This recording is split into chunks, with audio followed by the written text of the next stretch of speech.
Graça e paz, abençoados, povo amado de Deus, como estão vocês? Vamos que vamos crescer no conhecimento, crescer na graça, vamos ativar a nossa fé mediante a palavra do Pai e falar deste tema, deste assunto. O homem fazendo de Deus uma loteria. Você sabia que no meio das práticas religiosas de um modo geral, o ser humano, ele olha para Deus como se Deus fosse um jogo, sabe? De loteria, onde ele vê Deus apenas no sentido de obter vantagens, obter algum tipo de lucro. Infelizmente é isso que tem acontecido, abençoado. Porque quando a gente vai olhar de um modo geral para a carência humana, as necessidades do ser humano, quando a gente olha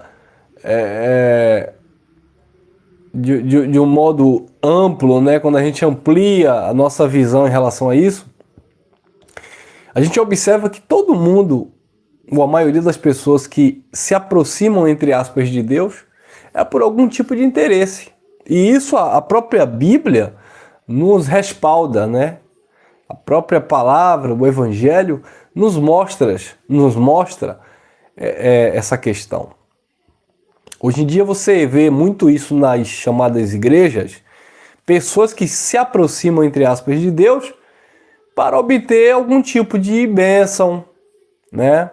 Uma cura, um emprego, um casamento. Então você vai ver muitas pessoas procurando Deus e o erro começa por aqueles que estão dizendo que estão fazendo a obra de Deus, que estão evangelizando.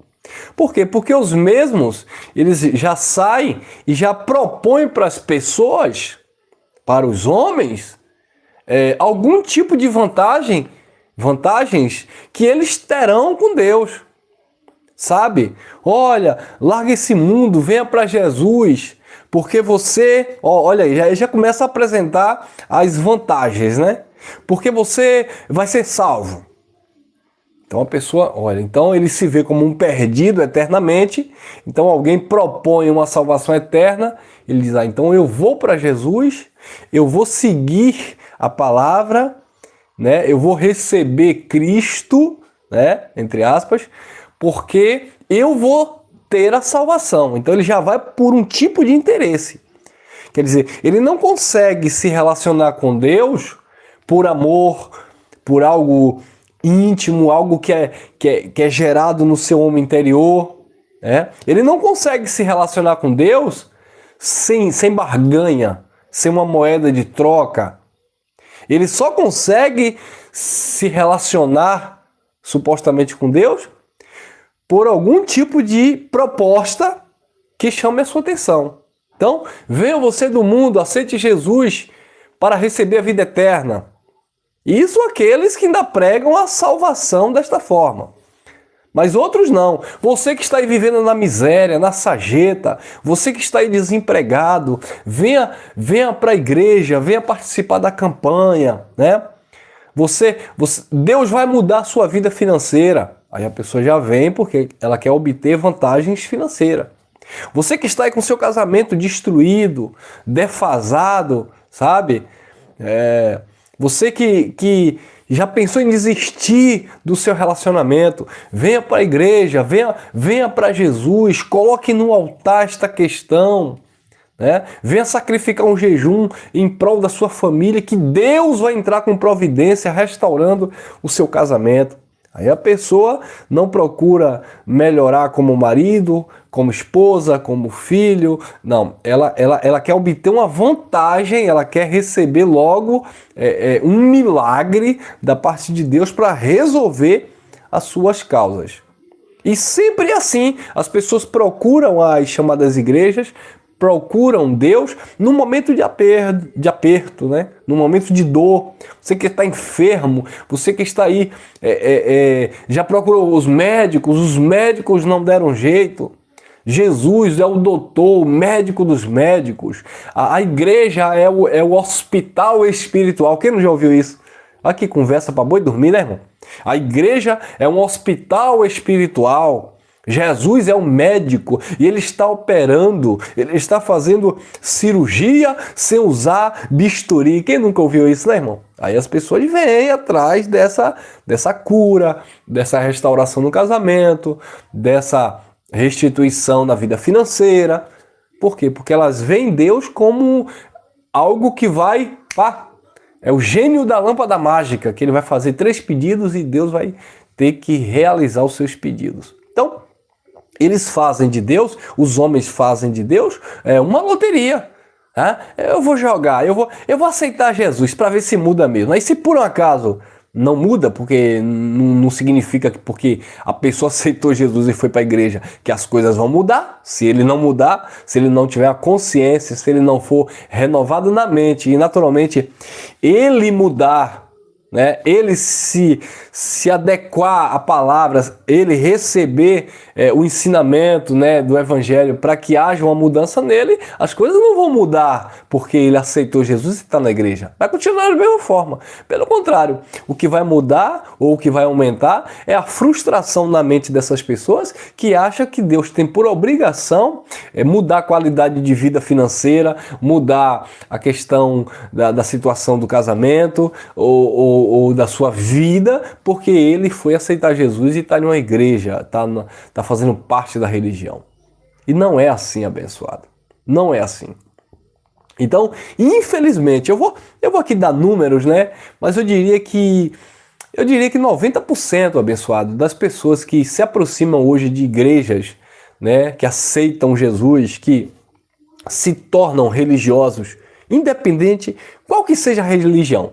A religião que você tiver em mente aí. Qualquer religião. A maioria dos frequentadores, seguidores, elas só vêm por causa das propostas, sabe?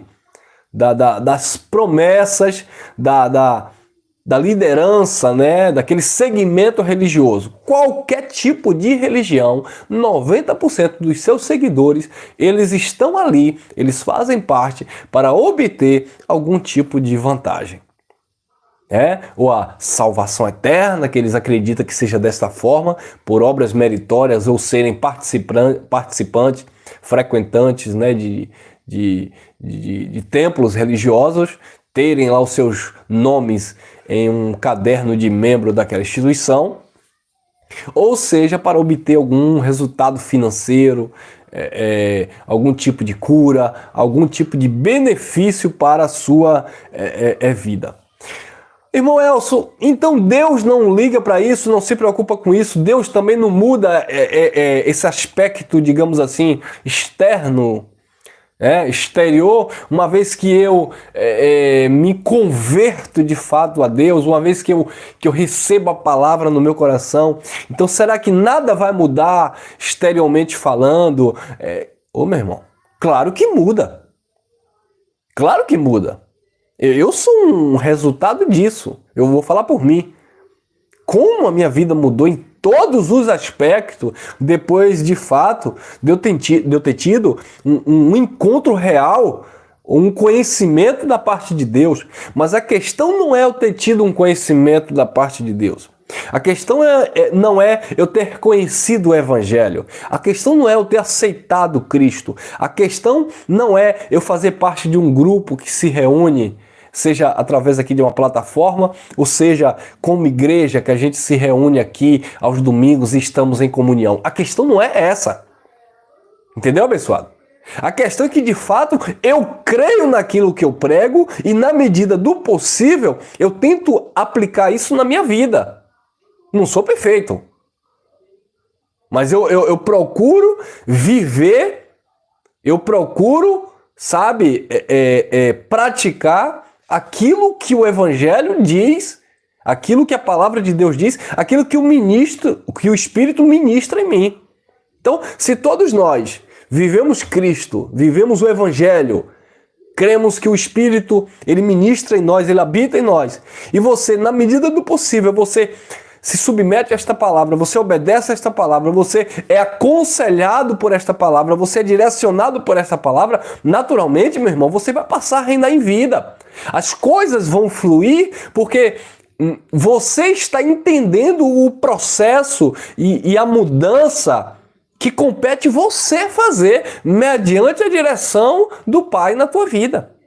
Então, o meu casamento vai melhorar, e como tem melhorado, desde quando eu entendo o Evangelho, e o Evangelho me aconselhando me mostra que eu tenho que me posicionar diferente em relação à minha esposa, em relação aos meus negócios, em relação ao trabalho, em relação, sabe, a minha saúde. Então, naturalmente, eu vou obter benefícios aqui na Terra, ou benefício no que tange a minha vida humana, porque eu tenho na minha mente aquilo que o Evangelho diz, e eu creio que, uma vez que eu exerço aquilo, eu vou ser beneficiado. Mas eu não posso ficar pensando nas bênçãos, e sim no abençoador. Porque uma vez que eu penso no abençoador, eu entendo que eu já estou abençoado por ele. Uma vez que eu olho para ele, uma vez que eu creio na obra dele, uma vez que eu entendo a sua palavra, o seu evangelho, naturalmente eu vou desfrutar, reinando em vida, em paz e em perfeita vitória. Preparado por ele para, em todas as coisas, eu ser mais do que vencedor, entendendo que absolutamente nada vai me separar do seu amor. Então, eu não posso fazer de Deus uma loteria. Eu não posso olhar para Deus, sabe, naquele olhar carnal humano de, agora eu sou crente, e quais as vantagens que eu terei? Agora, como eu falei, e isso é um assunto que a Bíblia nos dá o respaldo para debater. Jesus estava falando sobre ali a questão dos discípulos abrirem mão para seguir, e Jesus dizia, aquele que não pegar sua própria cruz, deixar tudo, pegar sua cruz e vir até mim, não é digno de ser meu discípulo. Aquele que não renunciar, não é digno de ser meu discípulo. Ou seja, você vai ter que perder para ganhar. E aí os apóstolos e Pedro, ele bradou, mestre, eis que nós deixamos tudo para te seguir. O que é que nós vamos ganhar com isso? O que ganharemos com isso? Qual será, olha aí, qual será a nossa recompensa? Viu aí? Então, observe que até os apóstolos, eles tinham essa ideia. Bom, eu vou largar ali meus barcos de pesca, eu vou largar minhas redes e vou seguir aí a Cristo. Eu creio nele, eu vou seguir.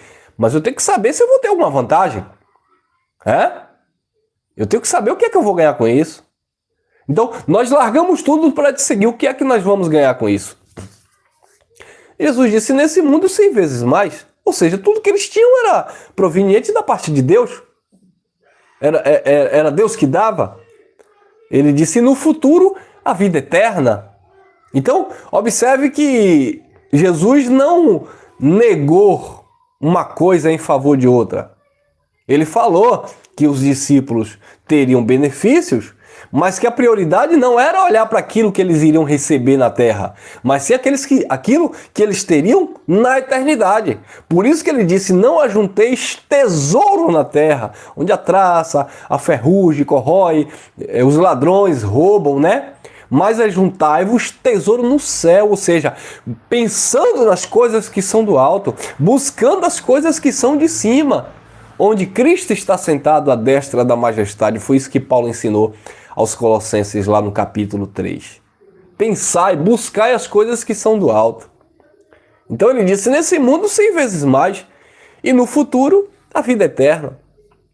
Pedro, entendendo isso, certa feita Jesus estava multiplicando o pão e as multidões estavam ali com ele. Por quê? Por causa do pão, por causa das vantagens, por causa das conquistas naturais, por assim dizer, E aí Jesus disse, olha, vocês estão me seguindo não é porque vocês me amam, vocês estão me seguindo por causa do pão que Jesus estava multiplicando. Aí João capítulo 6, versículo 27, ele disse, trabalhai não pelo pão que perece, mas pela comida que permanece para a vida eterna, a qual o Filho do Homem vos dará. Então, observa que a multidão estava cercando Jesus, não era por causa da vida eterna, não era porque amava Jesus, não é porque queria estar com Jesus, é porque estava de olho no quê? No pão. Assim estão 90% dos religiosos de hoje. De olho no pão. Eu vou aceitar Deus, aceitar Jesus, eu vou para aquela igreja, eu vou fazer parte daquele grupo, porque eu estou de olho no pão. O que é que Deus pode me dar? Quais serão os meus benefícios?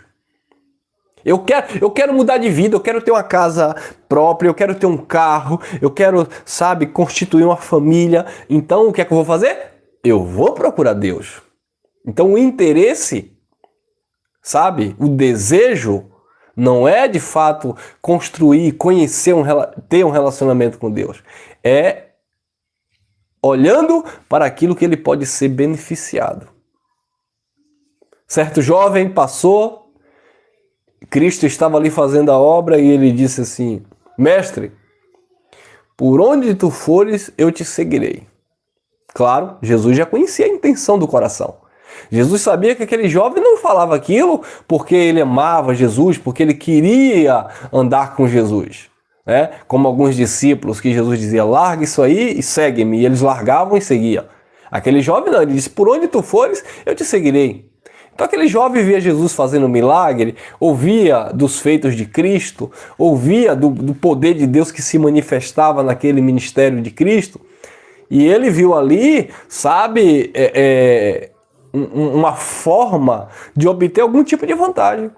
Jesus, sabendo disso, e a própria resposta de Jesus já confirma esse assunto que nós estamos falando.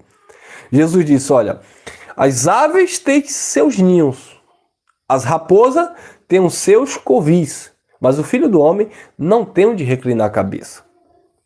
Então, quando Jesus disse que as aves dos céus, elas tinham seus ninhos, as raposas tinham lá suas grutas, seus covis, e o Filho do Homem não tinha onde reclinar a cabeça, então Jesus estava dizendo, bom, eu não tenho nada, portanto eu não posso te oferecer nada. Aquele jovem muito triste, por certo, o que ele possuía era muito precioso para ele, abrir mão para seguir Cristo, ele resolveu seguir o seu próprio caminho. Por quê? Porque ele olhava para Jesus, ele olhava para Cristo, mas de uma forma natural, carnal, olhando o tipo de vantagem que ele iria obter da parte de Cristo. Graças a Deus, irmãos, o Evangelho da graça de Deus nos apresenta, sabe, um Deus perfeito, que aperfeiçoou o nosso entendimento, para que nós não venhamos continuar olhando para esse Deus da forma que a religião nos ensinou. Por isso que Jó disse, antes eu ouvia falar de ti, mas hoje os meus olhos te vê. Jó passou a ter uma experiência direta com Deus e não ouvir de Deus através de homens. Quando o seu conhecimento acerca de Deus está por ouvir aquilo que os homens pregam, você constrói na sua mentalidade esse Deus materialista, carnal, e você se torna essa pessoa egoísta, prepotente, sabe, soberba, onde você acha que Deus te ama mais porque você ora mais, porque você jejua mais, você acha que você é salvo porque você paga o preço, você acha que você é abençoado porque você é um dizimista, você acha que você é santo porque você come o pão lá que o pastor dá todo primeiro domingo do mês ou anualmente. Então você começa a enxergar um Deus que aparentemente está assim com você, porque você está também fazendo algo para chamar a atenção dele. E não é. E não é assim, abençoado. E é nessa busca incessante e inconstante que as pessoas acabam se embaraçando com a religião, perdendo tempo, sabe? E vivendo escravizado, vendo Deus desta forma. E quando nós cremos, abençoado, quando nós conhecemos Deus através do Evangelho, quando nós enxergamos os feitos de Cristo e os benefícios que Ele já estabeleceu para o nosso homem interior, que Ele já liberou no nosso espírito, você acaba entendendo que essa sua vida, essa sua passagem, por assim dizer, aqui na Terra, vai ser cheia de desafios, cheia de altos e baixos, sabe? Dificuldades. Mas existe uma expectativa no teu coração, na tua mente, sabe? Existe uma convicção de que você é um abençoado, que ferramenta preparada contra você não prevalece, que o dia mal vem, mas ele já vem vencido porque o Pai já te fez mais do que vencedor, que o justo viverá por fé, não fé em suas obras, mas fé naquilo que ele realizou no Calvário, fé na obra dele e não na sua. Então, quando você conhece esse evangelho, você para de viver, sabe, essa religiosidade em ficar esperando Deus fazer alguma coisa para você acreditar, olha que Deus está se agradando de mim, Deus é comigo porque eu fui para a igreja e Deus operou no meu casamento. Não, Deus não vai fazer nada porque você vai fazer isso. Como eu falei, a mudança começa em você. Não é a igreja, não é a religião, é você. É o teu posicionamento, é a tua ação mediante a fé no Deus que você professa. Olha um texto interessante, o apóstolo Paulo fala em a carta aos Coríntios, no capítulo 15. Olha lá, primeira carta aos Coríntios, no capítulo 15, versículo 19, Paulo diz: se esperarmos em Cristo somente nesta vida, somos os mais miseráveis de todos os homens. Se esperarmos em Cristo, em Deus, somente nessa vida, somos os mais miseráveis de todos os homens. E infelizmente, muitas pessoas têm vivido miseravelmente, principalmente pessoas religiosas que têm vivido à base do engano, porque têm colocado a sua expectativa em um Deus que vem e tem por obrigação resolver a causa. Então, o convite hoje não é você conhecer Deus para ter paz, conhecer o reino de Deus para descansar nos feitos dele. O convite hoje não é você conhecer o evangelho, sabe? Para entender o teu posicionamento em Cristo, do plano da salvação, não. O convite hoje venha para a igreja para Deus tirar a bebida. Venha para a igreja para Deus tirar uma doença. Venha para a igreja para Deus abrir porta de emprego. Como assim, abençoado? E quantas pessoas não estão na igreja e têm emprego, têm um casamento abençoado, desfrutam de uma boa saúde? Quantas pessoas não querem nem saber de igreja, de evangelho e são empresários, são bem de vida? E não adianta, porque o religioso gosta disso. O religioso diz assim: mas isso aí não foi Deus que deu. Isso aí não é bênção de Deus, isso é do diabo. É? Então o diabo está abençoando muito mais aqueles, né? O diabo, né, para essas pessoas, está abençoando muito mais aquelas pessoas do que supostamente Deus abençoando os seus filhos que se encontram 10, 20, 30 anos dentro das chamadas igrejas, pagando dízimo, fazendo sacrifício, fazendo o jejum, e passando por dificuldade, por aperto, porque só os líderes prosperam. Só aqueles que pregam sacrifício que ficam ricos. Só aqueles que comandam, né, que podem desfrutar de uma vida boa. E muitos dos filhos de Deus que estão lá, a maioria são pessoas que acordam cedo, têm que trabalhar para colocar sua comida em casa e ainda tirar 10% da sua renda, sem contar os desafios, os propósitos, para dar para supostamente Deus, porque Deus parece que está necessitado, que está precisando de auxílio emergencial. Viu, pessoal, que não faz sentido? Então, eu não estou dizendo com isso, então você está pregando que a pessoa não necessariamente precisa estar junto, estar na igreja, como a gente costuma pregar, estar reunido. Não, a questão não é a reunião. A questão não é você fazer parte da igreja, de um sistema religioso. A questão não é você ter um líder sobre a sua vida que te conduz lá, que te ensina a palavra ou sei lá o quê. A questão não é essa. A questão é você depender disso. A questão é você achar que Deus está nisso. Sabe, abençoado? O problema não é você fazer parte de uma comunidade, fazer parte de um grupo de irmãos, ter comunhão ali. Não, isso é saudável. Nós somos seres humanos. Nós vivemos em sociedade, seres sociáveis. Gostamos de estar com amigos, gostamos de estar com irmãos, sabe? Nós gostamos de bater papo, nós gostamos de cantar, de dançar, né? De louvar ao Eterno. Então, isso não é errado. O erro está em ver Deus, ou ver um Deus materialista, um Deus carnal, que tem por obrigação resolver suas pendências porque você o aceitou como Senhor da sua vida e ele tem que mudar sua história. Como eu falei, podemos mudar muitas coisas, que muitas situações irão mudar em nossas vidas? Pode sim, muda sim, sabe? Mas desde quando você se posiciona, sabe? Quando você faz por onde nesse sentido, porque isso não tem a ver com a vida eterna, tem a ver com a sua conduta, com a sua vida. E não ficar esperando em Cristo somente nesta terra. Se esperarmos em Cristo, aí ó, 19, né? Se esperarmos em Cristo só nesta vida, somos os mais miseráveis de todos os homens. Então fique com essa reflexão.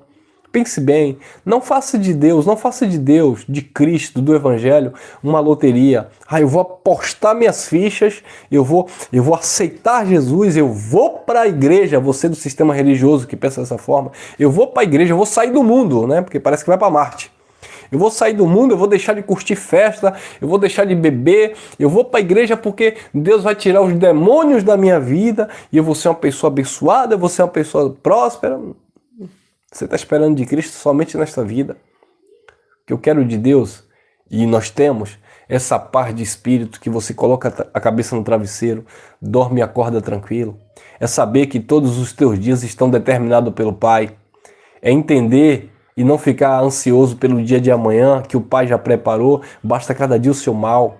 É procurar, na medida do possível, ser sua melhor versão hoje de ontem e amanhã melhor que hoje, sabe? É entender que o Evangelho ele te proporciona esse descanso e arrancou de nós aquela ansiedade, aquela fadiga, onde você era um religioso fanático que tinha até horário para conversar com Deus, porque se não orasse 6 da manhã, meio-dia, 6 da tarde e meia-noite, Deus não ouvia as tuas orações. E hoje você entende que você se comunica o tempo todo com o Pai, através do teu pensamento puro diante de Deus, através do teu entendimento que você tem com a palavra de Deus. Hoje você compreende, diferente do sistema religioso, onde você ia na suposta casa de Deus buscar uma vitória, buscar uma bênção, buscar um milagre, como os líderes religiosos convidam desta forma, venha sacrificar, venha buscar, venha. Hoje você entende que Ele está em você, que a bênção habita em você, que o Espírito ministra em você e que você não precisa necessariamente destas coisas para obter algo espiritual da parte de Deus. Como eu falei, o que nós fazemos aqui, sabe, diz respeito aqui, às coisas da terra, às nossas emoções, aquilo que a nossa alma necessita, que alegra a nossa alma, mas não tem nada a ver com a espiritualidade, porque o espiritual, ele habita em nós, ele está em nós, ele se manifesta mediante a fé. Tá bom? Graça e paz, graça eterna. Fique com essa reflexão. Eu espero que ela tenha te edificado e que nós não venhamos a olhar para esse Deus como um Deus, sabe, materialista que tem que resolver tuas causas. Porque se ele não resolver, e quantas pessoas eu já vi na caminhada desistindo de Deus, né, entre aspas, porque não teve os seus desejos ou os seus problemas solucionados da forma que queria. Porque queria algo, pediu algo para Deus e Deus não concedeu, eles simplesmente não quiseram manter um relacionamento com Deus. Paulo tinha um espinho na carne, ele orava para que Deus tirasse da carne dele, e Cristo disse, a minha graça te basta, o meu poder se aperfeiçoa na tua fraqueza. E aí, Paulo desistiu? Pelo contrário, de muito boa vontade me gloriarei nas minhas fraquezas, nas minhas injúrias, nas minhas Paulo falando, nas minhas necessidades, nas perseguições, por amor a Cristo. Quando eu penso que eu estou fraco, então é que eu sou forte. Então, abençoado, aquele verdadeiramente que entendeu o amor de Deus e conhece o Evangelho e tem comunhão com o Espírito, ele não restringe Deus, ele não limita a Deus às bênçãos, a coisas, a objeto. Mas ele entende que ele precisa, necessita, porque Deus é a sua vida. Disse Paulo, nele nos movemos, existimos, respiramos. Ele é tudo em todos. Porque dele, por ele e para ele são todas as coisas. Graça e paz.